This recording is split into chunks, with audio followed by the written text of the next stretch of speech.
Hey there, welcome to my channel Evolving Being. In today's video, we are going to review Kriya University's application form. Don't forget to watch the video till the end as I will be walking you through each section of the application form step by step.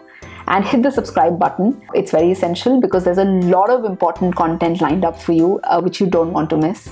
On that note, let's get started.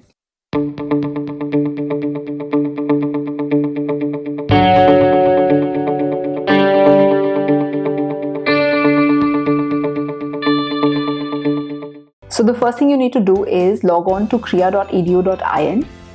You'll land on a page like this. Come to the Apply Now section. Click this Apply Now section and click the UG admission process. Now here you need to register first. Put in your name, last name, date of birth, email address, mobile number. Immediately you need to request for an OTP. An OTP is going to come and they're going to verify your mobile number. And once you've submitted this, an OTP will also reach your email address. So you have to verify your email address. Only then you will get your password and you'll be able to log in to Kriya's portal. Now another important thing to keep in mind is that as soon as you log in, first they will ask you to change your password from the auto-generated password that has been set up for you. So change your password to whatever you like, and that's when you'll be able to register. Now, since I've already registered, I'm going to log in directly. This is what the dashboard looks like. They've given a brief overview of the guidelines. You don't need to go through that since I will be walking you through the application form myself. These are the various rounds. Round 3 just closed and now we are in round 4, which is going to close on May 31st. So keep that deadline in mind while you're submitting your application. Now I must inform you that this application form compared to others is not as long, for instance as compared to Ashoka University, etc. There's only one essay, a slightly lengthy essay, but only one. So give yourself a time commitment. Tell yourself that within 1 month I'll completely fill this form and submit it. It's very important for you to stick to this because sometimes you won't be able to fill this form in one sitting. You'll have to save and come back and save and come back. And if you lose the grip of that continuity, there is a tendency to sort of forget what you've done in the past. So make sure you finish your application in the timeline that you set for yourself.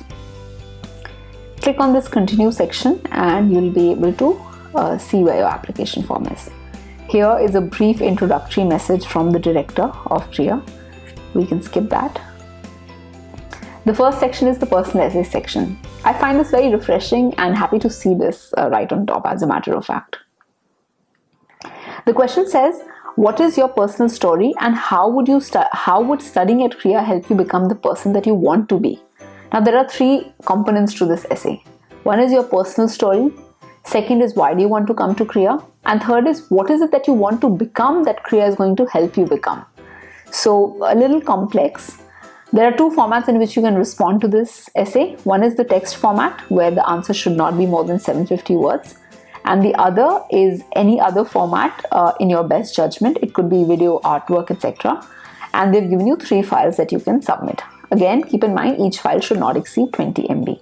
So that's also an interesting way of approaching this. In case you want me to make a detailed video on what the essay contains, don't forget to mention it in the comment section below. Or send me an email given in the description box below, and I will get back to you and I'll try to create a video particularly on the essay of Kriya University. The next section is academics. Here you have to submit all your school details. Now see, the form is slightly slow. I think it is powered by No Paper Forms.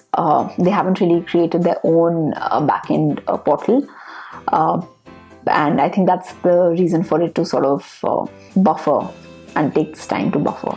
They ask you for all your subjects and all your credentials from class 9th up to 12th.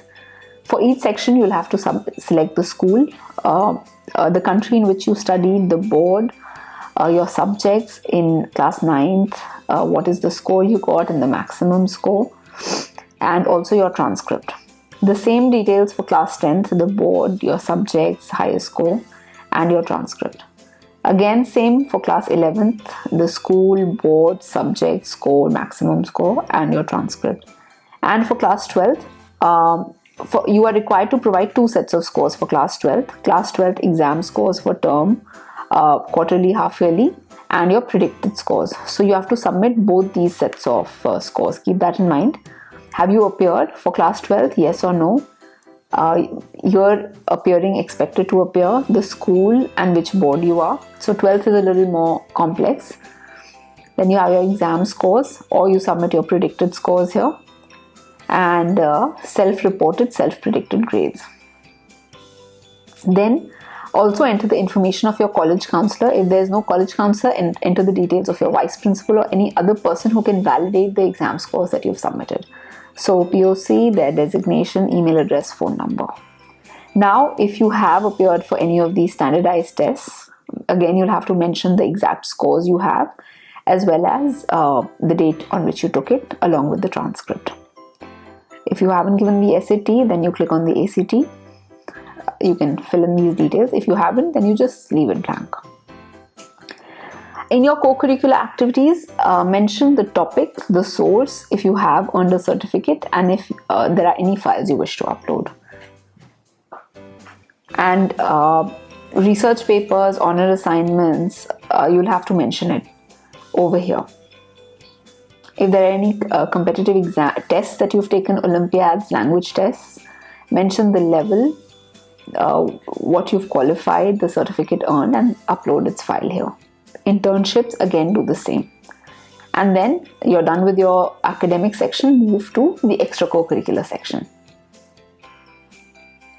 Here, name of the activity, the highest level of participation, the number of years you've participated, also your responsibilities or achievements in that co-curricular. Don't forget to attach documents, relevant documents. In case you wish to share additional information with them, use this space and not more than 300 words to share that. Let's move to the next section, which is your personal details.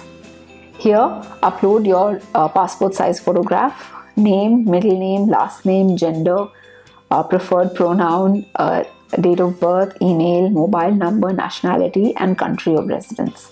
This is one part. The next part is your contact details, your country, address, PIN code, and also your parents' details. So your first guardian, mention their contact details, your mobile number, email address, level of education, institute attended, current occupation, name of organization, and designation. And the same details replicate for the second guardian as well.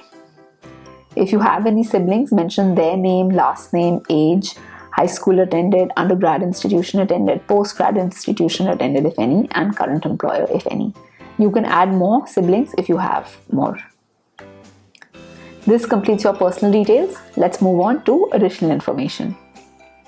So in case, apart from everything else you mentioned in your application form, there is something more that you want to share with the admissions panel, particularly revolving around your personal context, you can highlight any other aspect of your candidature here, again not more than 200 words.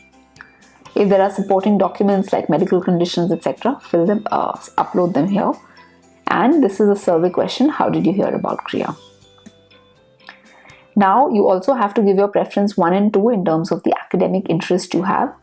So you don't have to pinpoint at a particular major or a minor, but you have to select a category. Is it a pure science? Is it a social behavior, arts, humanities, or computational sciences?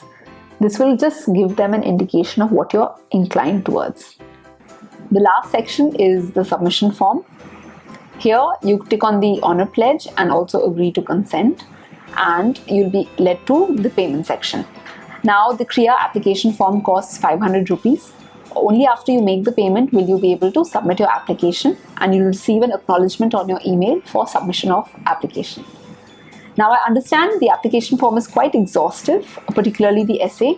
In case you need help in structuring your essay or reviewing it, etc., don't forget to write to me on my email address given in the description box below. I'll be very happy to help you. All the best till we meet again in the next video.